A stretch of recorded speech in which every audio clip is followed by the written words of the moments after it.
चला कि ईडी के दफ्तर में झारखंड पुलिस के ऑफिसर लोगों ने घेर रखा है। फिर मैंने अपनी सोच से तहकीकात करने की मैंने कोशिश की, यार मामला है क्या। तब लोगों ने कहा कि सर थोड़ा अखबार भी पढ़ लीजिए। तो मैंने एक अखबार में देखा, कोई संतोष नाम करके व्यक्ति थे,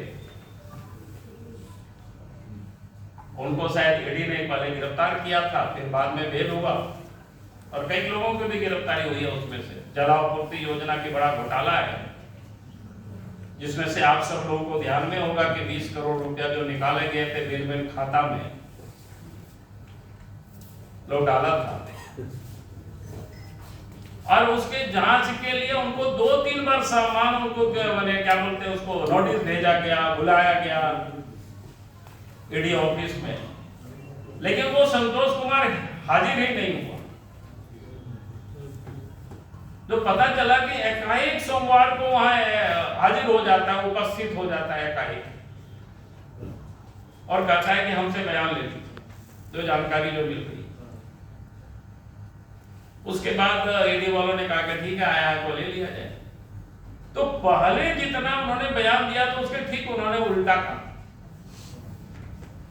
और तब जानकारी मिल रही है कि ईडी वालों ने उनसे कहा, अखबार में भी कई चीजें छापी है, और हमने कई लोगों से सवेरे से थोड़ा सा क्वेरी करने की कोशिश किया, कहा क्या हुआ है मामला इसमें से, आखिर पुलिस ईडी के दफ्तर को क्यों घेरा हुआ है, क्या है मामला।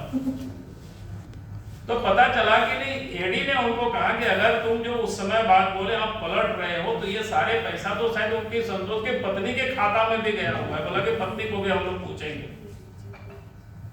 और उन्होंने दीवार में अपना मुंडी को पटका, थोड़ा सा खरोच लगा। फिर ईडी वालों ने शायद उसको हॉस्पिटल में जांच करवाया, फिर वापस लाया। इसके बाद फिर पूछताछ करके बाद छोड़ दिया बाकी सारी चीजें। ये शायद सोमवार की घटना है। मंगलवार को एयरपोर्ट के थाना में उन्होंने एफआईआर कर देते हैं कि हमको जान से मारने की साजिश।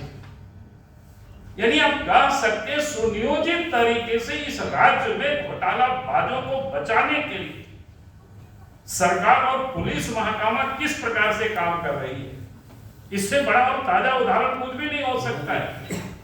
और लगता है नियम कानून को तर्ज पर रख करके डीजीपी को आज दादासाहब मिश्रा को भी शायद इसीलिए नियुक्त किया गया। ये मुख्यमंत्री को बतानी चाहिए कि इस नियम के तहत उनको बनाया है यही काम करने के लिए, ताकि अपराधियों को बचाया जा सके, झारखंड को लूटा जा सके। और इसलिए मैं हाईकोर्ट से मांग करता हूं कि हाईकोर्ट को स्वतः संज्ञान लेना चाहिए इस प्रकार के मामला को। अगर इतना बड़ा घोटाला हो, ईडी जांच करे और वहां झारखंड पुलिस अफसर वहां जाकर के इस प्रकार के घेराव करे, तो हाईकोर्ट को संज्ञान लेकर के मामलों की जांच करनी चाहिए। पुलिस गई ईडी के कार्यालय और दर्द होने लगा भारतीय जनता पार्टी को। उन्हें ऐसा लगने लगा कि उनके दफ्तर पर में पुलिस घुस गई है।